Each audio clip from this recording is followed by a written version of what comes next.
Hi, everyone. Welcome to another side of this podcast. I'm your host, Lachelle Corley, and I want to thank you all so much for tuning in today.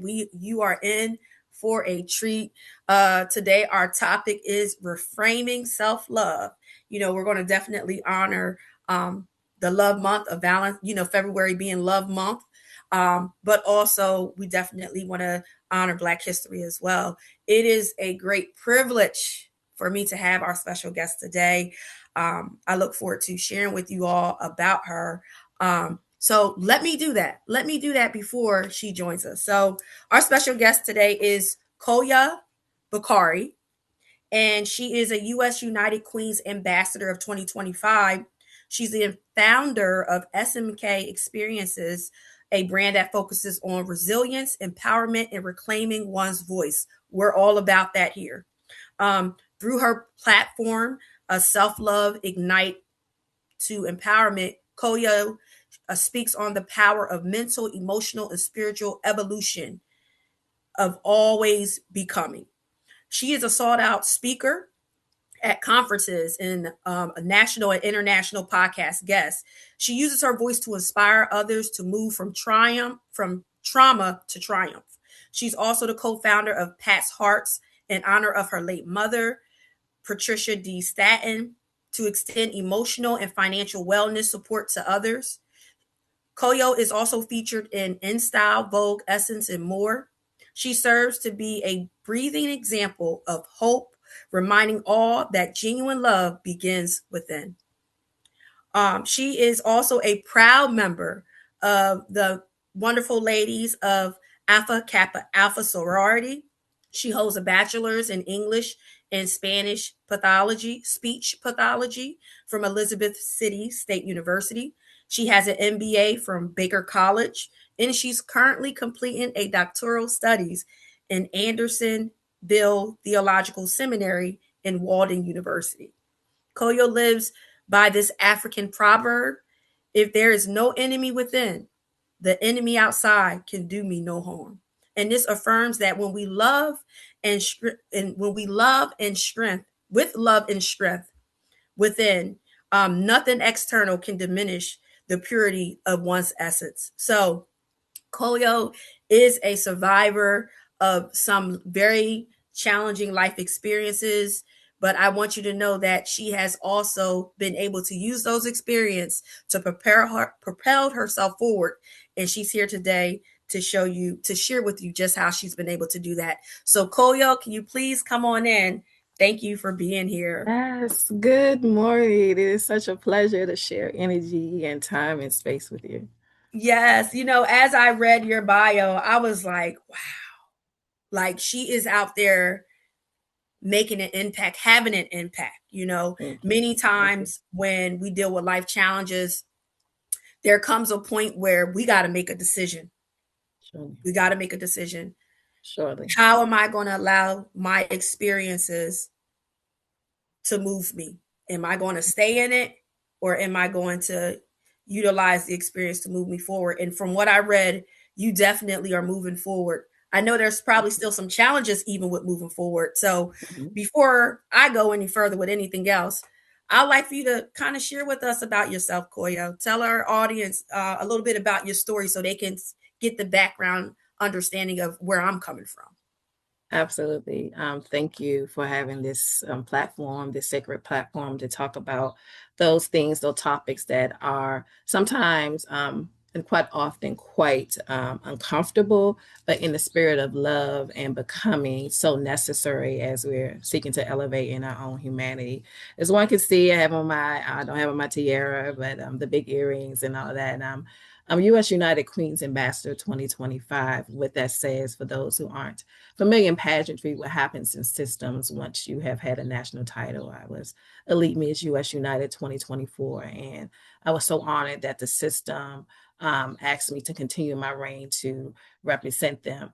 But how I got here in the spirit of self love is literally from being on my knees, from surviving two suicide attempts that I'm so glad that I have wrong, but which was symptomatic from childhood sexual abuse.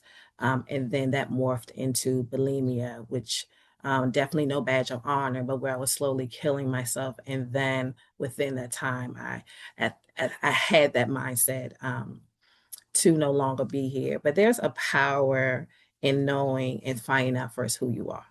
Yeah. And what I had allowed at that time was for others, my trauma, my circumstance, to be the author of my life.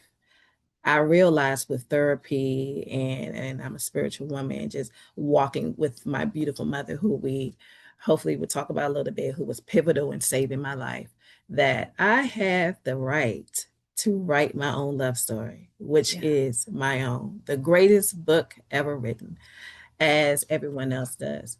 But I believe in our humanity.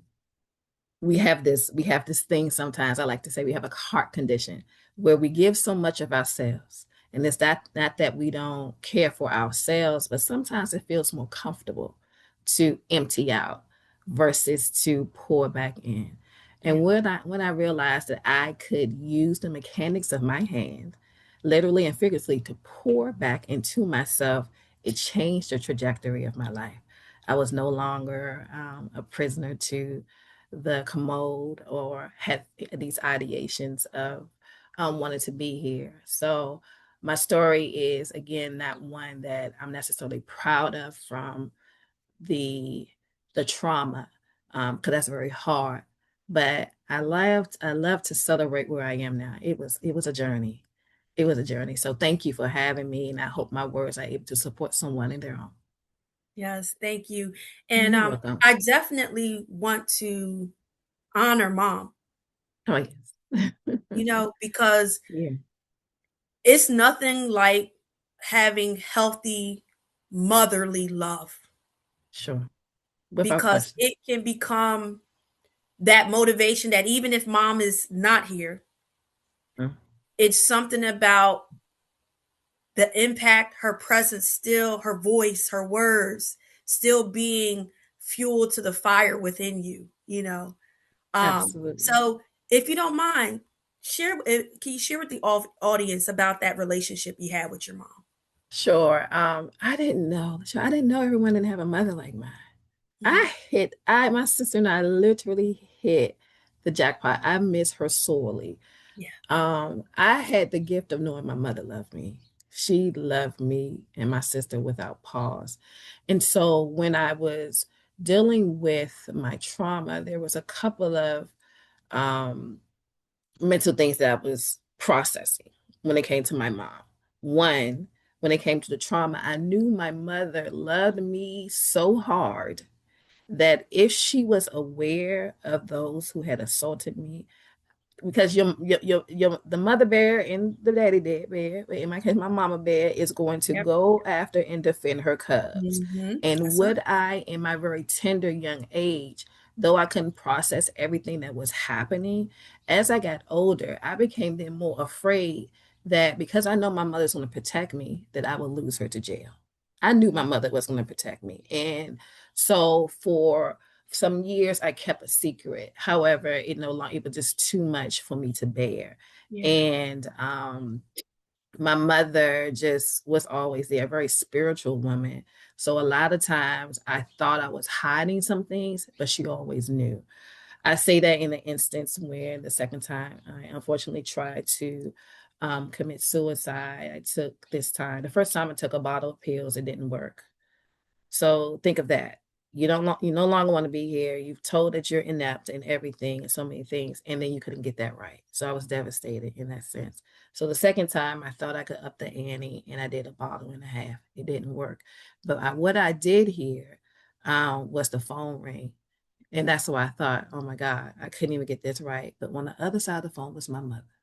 And Mm. what and I could cry because she just had that, she just was a gift. I didn't know everybody didn't have a mother like mine. She was a gift. And she said, and I'm gonna cry. She was like, something told me I need to get to you. And at that time, I was in undergrad, for about 4 hours from DC. I swear it felt like she got there in 30 minutes. Yeah. And so, and what she did was she called over to a young lady who worked in our administration building, and she asked her to get to me Yeah. as she was on her way. But it's those type of instances where my mother always stood in the gap. We do a lot of mindfulness practices now, and I do the meditations at my place of employment as well as my personal business. But my mother was doing it. I didn't know meditation in that form. I didn't know what it was. Um, and I don't know if she knew it's she was doing mirror work and affirming, and we were journaling all these days. We would do moonwalks, literally walking with the moon, and she's talking about my alignment with the earth and my purpose here and stuff. She was this amazing woman that allowed me to see what it looks like to walk tall and walk strong, even if you have some type of challenge that was going on. I remember hearing my mother cry one time, and it was very shocking. But what it revealed to me, and she spoke to my sister and I, is that even though in your pain, it doesn't mean you lose your strength. Yeah. It means you're working through your journey. And so she actively, and I say this now, I've done a couple of posts because I have some hot woes going on, but she said, I'm healing in real time. Mm. And I've taken that. She was like, I'm not going to be sad. I need you girls to see what that looks like. Yeah. And we were able to take those tools, and now here I am. So I had my own personal angel. I'm so grateful for her. She Yes. And it's saved my amazing life to a few see. times. And it's amazing to see the different tools that she gave you. And she role modeled for you Yeah, to be able to deal with life challenges. Um, I don't mind sharing. I know my mother, she passed as well some time ago. And some of the things sorry that for she that. really, thank you. And some of the things that she instilled in me is, faith and the importance of, being able to seek God, utilize the various scriptures that align with our faith. I'm a Christian, so Yeah, utilizing the scriptures, meditating on the scriptures, yeah, and sometimes I tell you, when she passed, I did, you talk about your mom and she's giving you the moon, walking with the moon. Well, I tell mm, you, I use nature.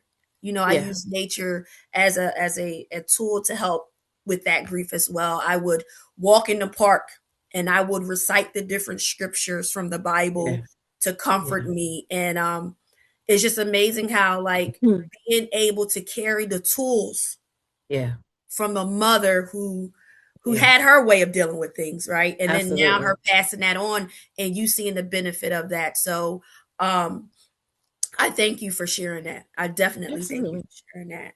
Um absolutely.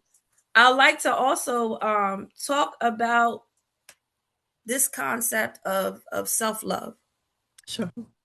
And as I've heard you share what you've said so far, you've done something that it takes time for people to get to this point, and that is being able to go from the victim without a pen Yeah, to the victor with the pen, right?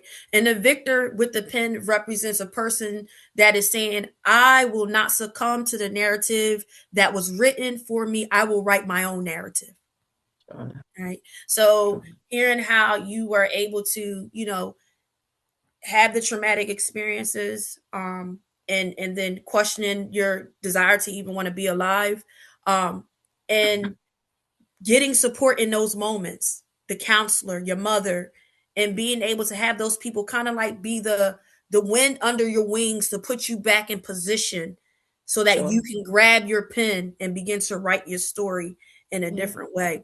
I also like to just add a disclaimer. I know that sometimes when people hear about a person making a statement about no longer wanting to be here, it can mhm, it can create some discomfort. So I want to say to my audience, I always like to promote the 988 hotline. If any of this is causing you to feel uncomfortable, this is not it's not the purpose of the conversation to make you yeah, feel uncomfortable. It's to empower you, but I do understand that people can be triggered in different ways. So I want to encourage you to definitely dial 988, or contact someone that is a support for you if you feel triggered in this moment. And definitely take some breaths, right? Come back to your yes, body for support, and seek out some support as well from someone so I'm gonna shift beautiful. back to my statement. You taking a pen, Mm, what happened to cause you to get to that place where you say, you know what, no more, I will write the narrative. I will not be defined by the experiences that I didn't choose, I didn't ask for. I will write the narrative now. Absolutely. And thank you for asking me. And to your audience, yes, please, if you feel triggered or anything that's discomforting to your heart space or your mind, to seek support, because that's what I had to do. And I know it saved my life. The aha moment, my awakening moment, my pivotal moment was I was in the thrust of my bulimic episodes. And I had a routine when I was at my job, when I would eat, when I would go to the bathroom and do my ritual of discarding food. I worked out pretty actively. I still do, but I was definitely probably about 40 pounds leaner, and where I was just naturally lean, 5'8" model, and I could get away with it, or so I thought. And so there was a gentleman who worked with me. I'm sorry, that was the second instance. The first instance was one of my coworkers came to me and she said, I see you went to the bathroom a lot, and I'm quite concerned. I took great offense. Why are you clocking me? Why is it any of your business? I'm so glad she was paying attention, because it alerted me to, in my mind, I need to be more sneaky, but it alerted me that I actually had a problem because I didn't define it as a problem. Yeah. Not too long after that, maybe a couple of weeks to a month, one of my other coworkers, he used to be a model for Calvin Klein, and I was in one of our bathrooms. He literally came into the bathroom and he said, I know what you're doing. And I'm not trying to make this indicative of the industry, but one, he grew to see my patterns, and two, in some areas, it was more talked about as far as mental health and dealing with things like that nature. He said something to me that makes no sense. He said to me, it made no sense at the time, but it shifted everything. He said, if you continue, I'm going to tell your father. The thing is, he didn't know my dad.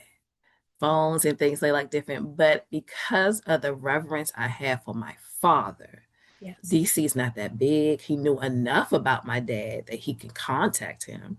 And so just to find out who he is, it scared me. And I felt disappointed in myself. I went home that day. I was crying. I'm very upset. I'm feeling in despair because I know why I'm here. I know I'm trying to be in control because I felt out of control because my innocence was taken from me. And at the time, on the TV in the front room was a conference. It probably was a video or something like that. And it was of Les Brown, an amazing orator. And what I heard him say was many things, but what stuck out and changed my life is he said, if there is no enemy within, the enemy outside would do me no harm. If there is no enemy within, Yes. the enemy outside would do me no harm. When I say, and I say it to myself every day, when I heard that for the first time, it stopped me in my tracks. Yeah. You could not tell me he wasn't speaking to the very essence of me. And it's the way the mind is so prolific and such an equation within itself. I felt like it was repeating. I know it wasn't repeating, but I needed to hear that in the very essence of my being. I didn't stop dealing with my bulimic episodes, but what I did do, I reached out to my mother. And I said to my mother, I need help. I don't know how to navigate this space of mental anguish. I had body dysmorphia. I didn't know these terms. I just knew I was in control. I wanted to have a certain look, and I wanted to, and it was self-harming. I wanted to harm myself. But that was the moment. It took years to get here. Active therapy. Um, and me having to walk into the space of, it wasn't about taking ownership, but it was recognizing what I was actually doing. And so I then had to go and uncover the trauma, though I knew what it was, but I now had to speak about it actively to get from trauma to triumph, to grab that pen that I Yes. love. I prefer a very fine tooth blue ink Come pen, so on that's now. the one Come I on. Come imagine. on. It's a little skeevy on the side, but yes, I'm so glad to be on this side. Yes. Glad. Yes. The other side. On the other side, there's another side. I tell people, please allow me to be an example, not to be hubris. But there was a time I had no desire to be here. I have such a bold, and I'm a crier, so I may cry. I have That's such a okay. bold desire and taste for life. And just Yes. how I shared, I'm dealing with some other personal things. It's like, women, sometimes we have heart woes, but that doesn't supersede. I still have a zest for life. I Yes. love being here. I love me. I love human beings. And what I now know is just because you may have an ache, that hurt doesn't define you. Yes. I know how to navigate. I'm going to honor my human experience. And I'll keep on tracking. That's Because it. I like to say, we're always becoming. We're always becoming, yes. We're And always and becoming. that right there is um important to recognize. We are always becoming. I want to just kind of go back and touch on some of what you shared. I thank you for sharing that. I thank you for Sure. sharing that. But what I noticed too is, sometimes what was with trauma, what was done in secret, right? What was Yeah. done in secret can cause us to internalize it and do things in secret to ourselves, right? Yeah. Secret violation can lead to us secretly violating ourselves, right? And sometimes it's not until it's shown to the light, right, that it helps to break up the fact that, guess what, I'm caught. I'm caught. Yeah. And the thing Mm-hmm. is, exposure is, for some people, exposure can be terrifying, but it also can be the pivotal point where you begin to go in a different direction.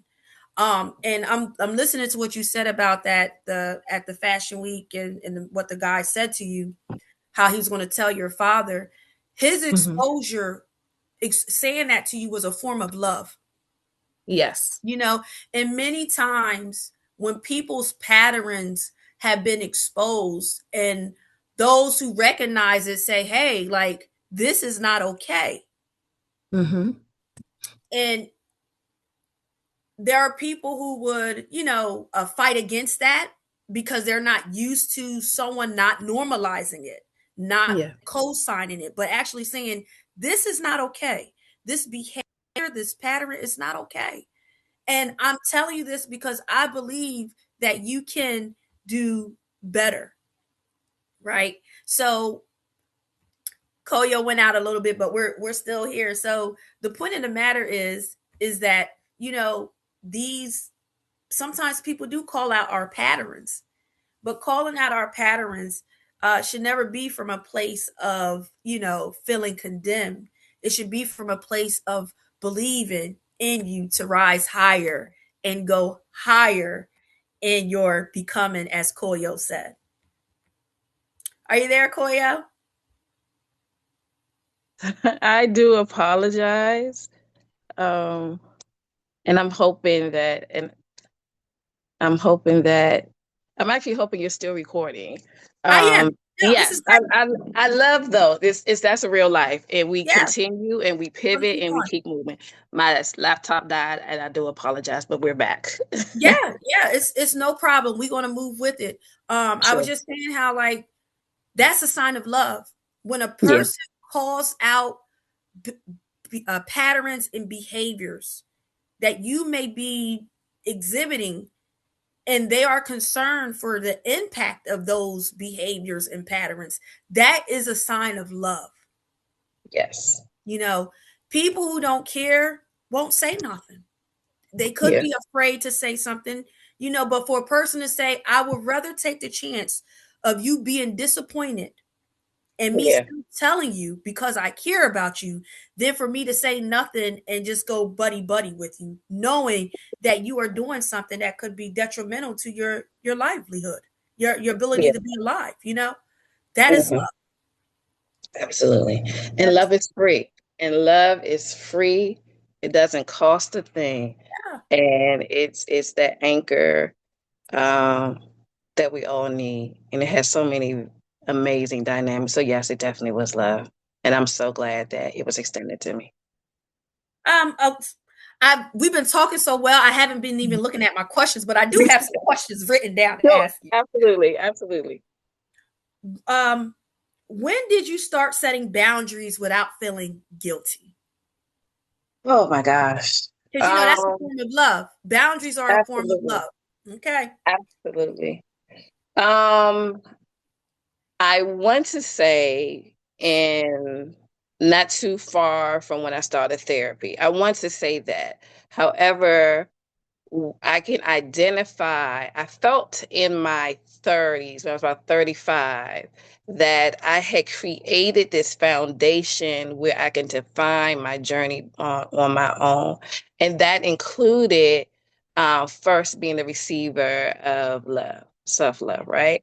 But the juxtaposition was that meant that those who I love, I may now need to tell them no in certain circumstances, which can make them uncomfortable, which makes me uncomfortable, which sometimes is not in that language of our humanity. It may be sometimes like, I really care about you, so it's uncomfortable for me to say no. So what I did, I was working with my mentor and I was seeking to do a career change. And she asked me to write the vision for my life and my own mission statement. And in that, it defined what I was seeking at the time. And this now has since grown and morphed into something even larger, which I give thanks for. But I realized in doing so, my purpose walk, that there were instances and circumstances where I had to make my walk the purpose, make it purposeful, meaning I Yes. had to take myself out of intentionally and deliberately taking myself out of spaces. Not that it was so egregious, but no, I can't. Something small. No, I can't go out tonight. I can't. No, I can't offer you this part of myself in this manner. And it may have been something, hey, I just need us to, I don't know, someone may want to have a conversation, and not gonna say, I'm not terming it as frivolous, but no, maybe we can speak later because I need to attend to this in order to honor my walk. So I would say when I first defined that would have been my 30s. I'm a little bit more seasoned now. But I was actually talking to a girlfriend yesterday where I said, I think I finally got it. Hold on, let me correct my words. I didn't say finally got it. I said I found my voice. Yeah. That's what I said. And I take ownership and I celebrate that. It feels so good. It's so Yeah. liberating. But that comes with setting boundaries. It doesn't mean that I don't care. It does mean for someone else, it does mean that I honor and I adore myself, that I know that there are certain things I may not be able to offer in certain instances. And there are certain things that aren't allowed, that energy I won't allow to come into my own space. Yes. So it's quite empowering. Yeah. But And it yeah. sounds empowering. And you said something that was very important for you to get to this point. You had Hmm. to restore your dignity. You had to Yes. reclaim your voice. It's Yeah. hard to set boundaries when you don't have that. Yeah. It's good to hear like you had to help you get to this place, you had support. It wasn't like you did it on your own. You had the therapy, you had your mother, you Hmm. had other Hmm. people, mentors helping you, shaping you for you to get to a place where you can say, you know what? Now I feel that I can take, Hmm. not saying I don't need you, but Right. I feel I can show up more as myself. I don't need the crutch. I don't need Hmm. the training wheels. Like I can now ride some of this journey on my own. Um, Hmm. and the other part of that is boundaries helps you to maintain the standard that you have worked so hard to get to. It helps you to Hmm. maintain a place in your life that you have worked hard to get to. And Yes. I like to always like to reframe boundaries to a certain degree because sometimes when you speak to something that you've never had to speak to, it can make you feel guilty. When you use your voice on something that you've typically stayed quiet about and you eventually have the courage to say, no, this is not okay with me. It may have been okay with me years ago, last Yes. month even, but right now, who I am right Yes. now, this is not okay. And so I always like to reframe that because sometimes what makes you feel guilty is not that you did anything wrong, but that you did Yes. something brave. Correct. And sometimes doing something brave can make you feel guilty Hmm. because new because you're taking up a space you never took up before, right? Mm-hmm. So, Mm-hmm. but it doesn't mean that you should stop taking up that space. Absolutely. Continue Yeah. to take up the space that aligns with who you are. And boundaries help to keep you in alignment with your values, with your beliefs. So that Yeah. way you can be the best version of yourself for people when you interact with. Yes, boundaries scaffold us. I like to think it's my own four walls. And Yeah. again, that there won't be some shift, depending upon where you are in your life and things like that. But they have been foundational. And I'm just thinking about even just my present, as I'm moving presently, how I'm now it's establishing these new boundaries in order because first I am sacred. Just as I honor you, I am sacred as well. And Yeah. so I must ensure that I have those pillars in my house that will support me and my foundation as I seek to move forward. So it's love, it's self-love, it's adoration, and honoring your own voice. Yes. And with that being said, I definitely again want to take a little moment to honor Black History Month. And so Mm. when we talk about Black history and we talk about like just all the amazing impacts that people of African descent have, African descent have Mhm. had in this country, I like to say to you, what would be some words that you will give uh, of encouragement to those in the African American community? Um, there are many. 'Cause I'm thinking about my elders who I literally still sit at their feet as they Yeah, pour into me. And it's my first thought is in the spirit of Black History Month, and the way I was raised and very strong West African tenets is to honor so we have a great reverence for our ancestors. I honor those in which the path and shoulders in which I have has been forged for me. yeah, So in the spirit of Black History Month, in honoring of those who came before you, do not negate to honor who you are, your yeah, victories, your success, even those moments that may not feel as kind because you're still victorious because you're moving through it. And I know you are.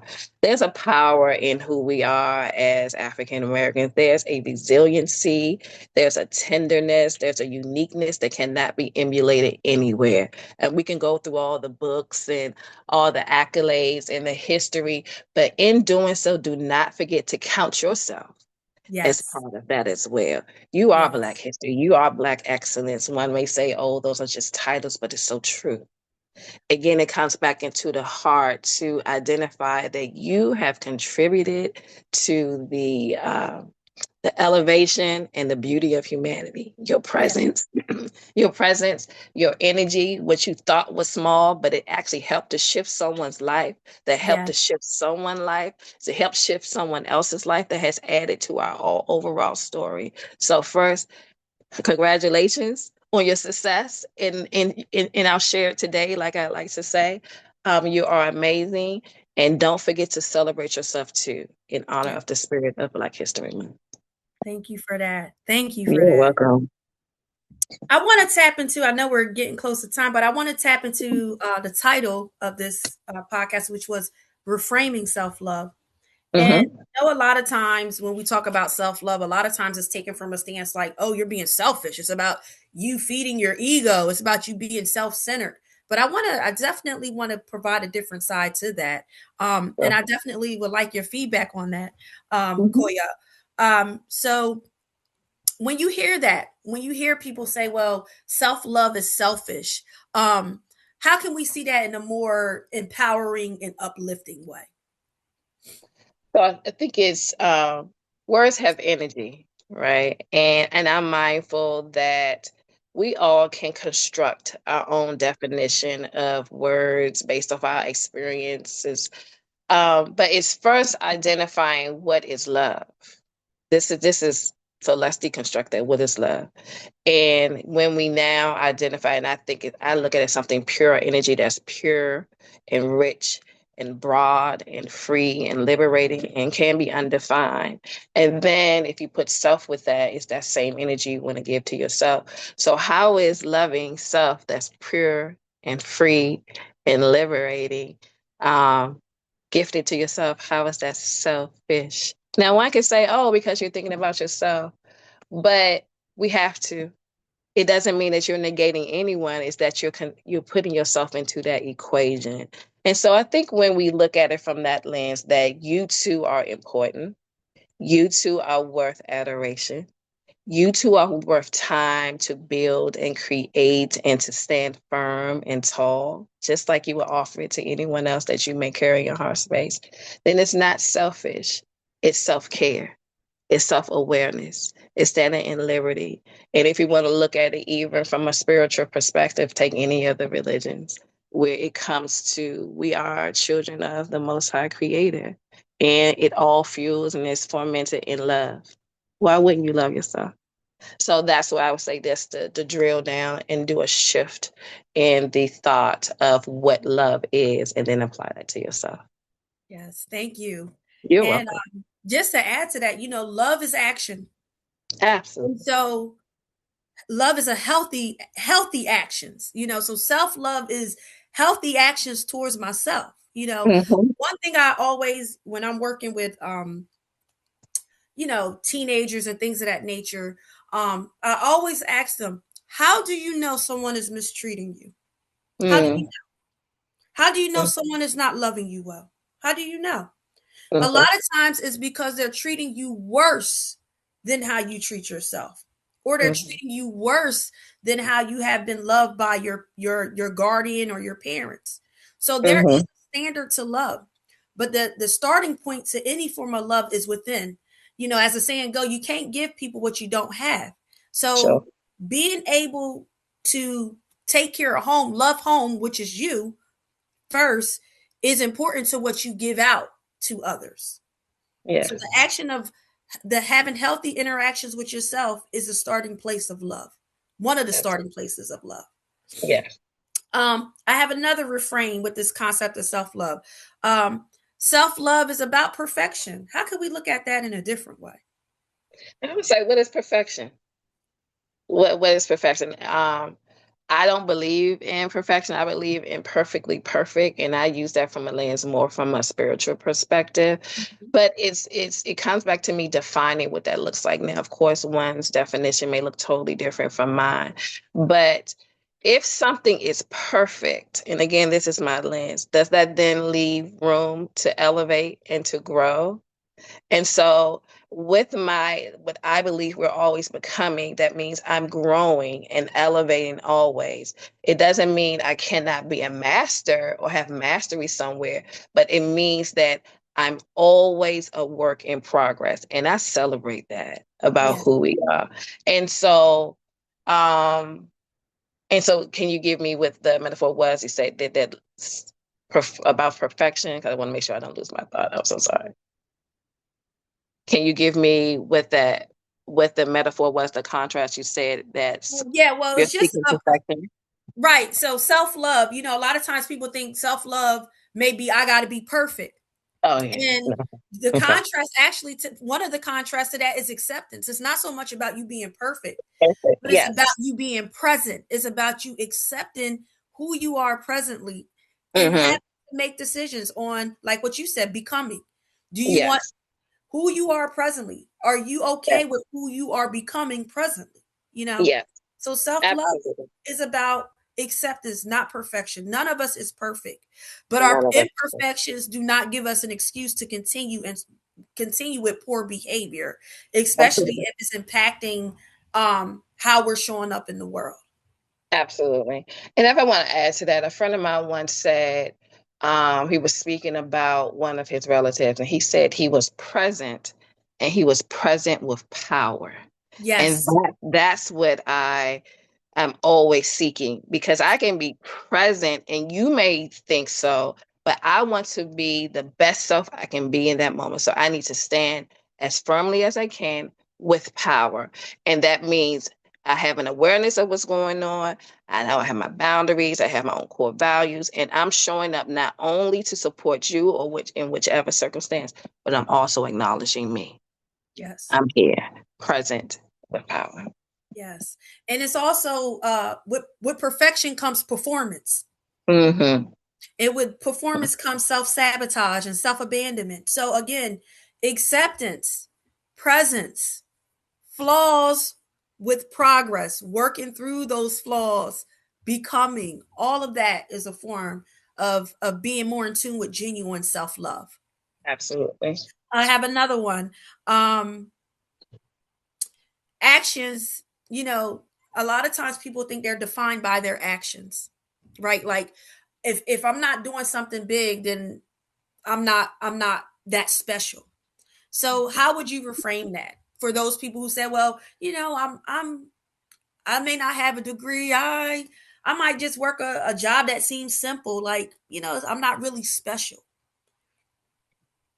For me, it would come back then to your own authorship, because in those moments, it's you're defining something based off, and I'm using the lens of what one perceives is another's expectation of them.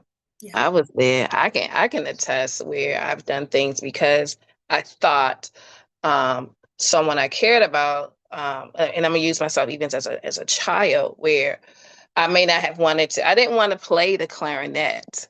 However, my dad wanted me to play a clarinet, and so it became more performance. And then I found the drums. Like, Daddy, I actually wanted to play the drums, and so now I'm staying in that power. So just want to reiterate, you were saying, how does it not become performance? Yes. And Yeah. so it's identifying first. It goes back to, who are you? Yeah, I always take it back to my why. And then, what is the journey that we're on?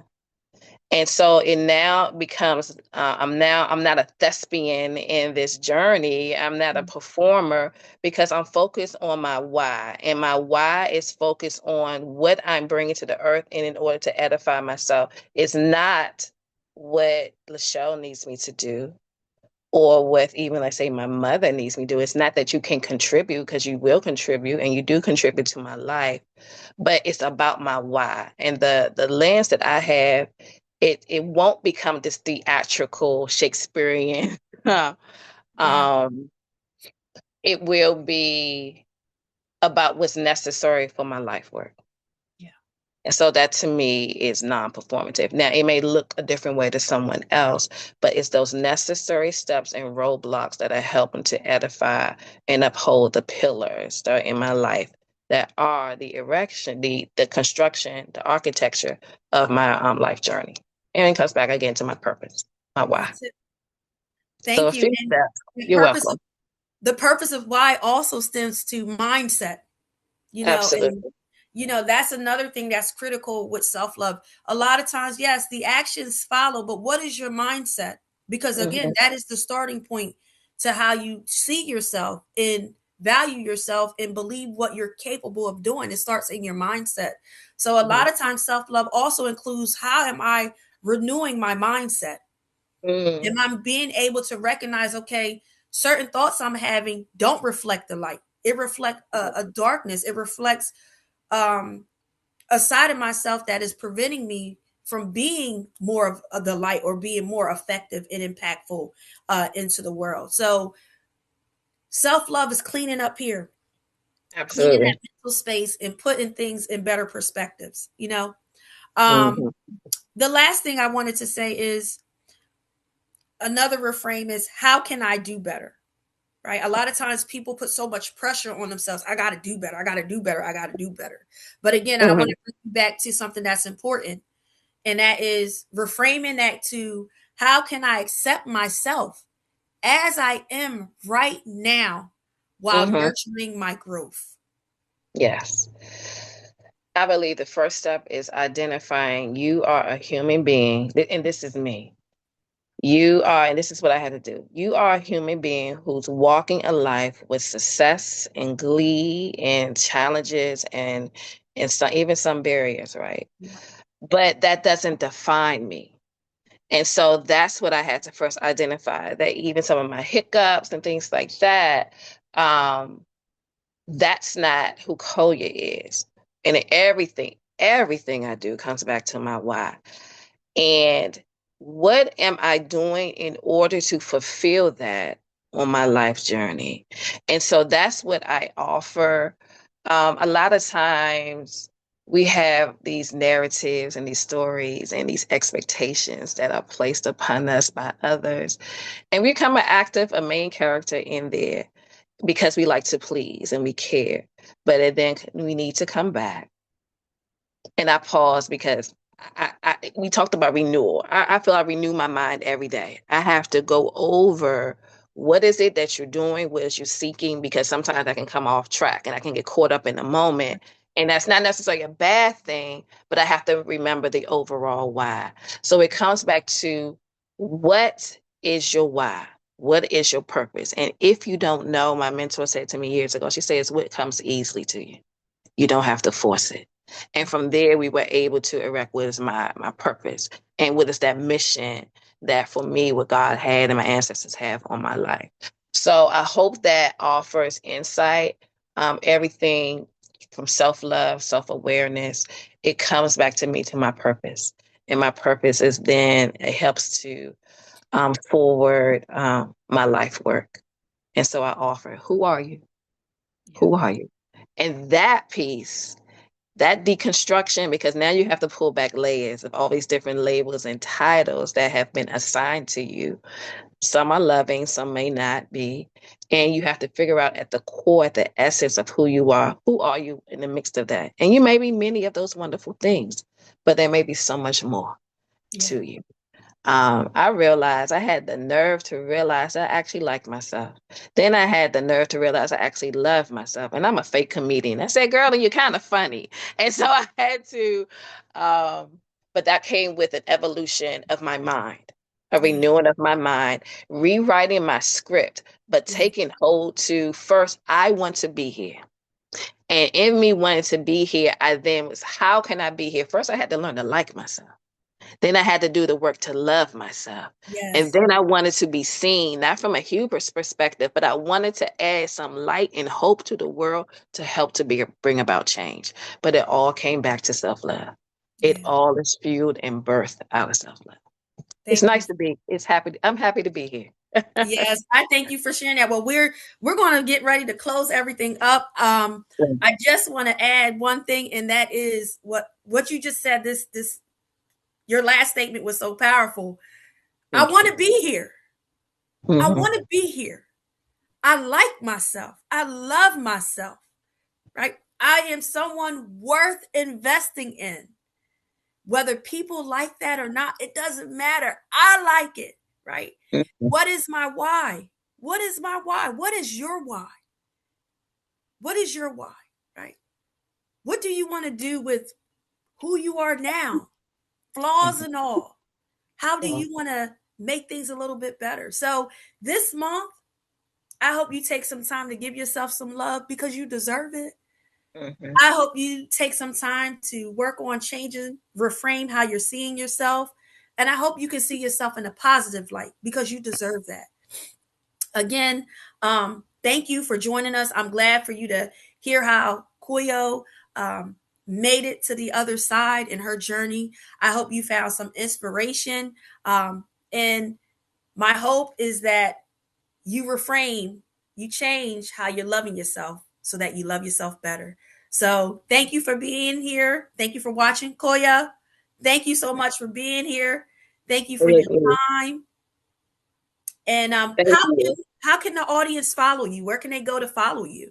Absolutely. If you want to find my business, it's called SMK Experiences. So it's SMK Experiences .com, or on all socials, it's Koya, Koya, Maisha, Maisha, Koya, Maisha. Okay, well, you heard it. I hope you all have a wonderful February. Again, happy Love Month, happy Black History, and I'll see you next month on the other side. Take care. Take good care. Bye-bye.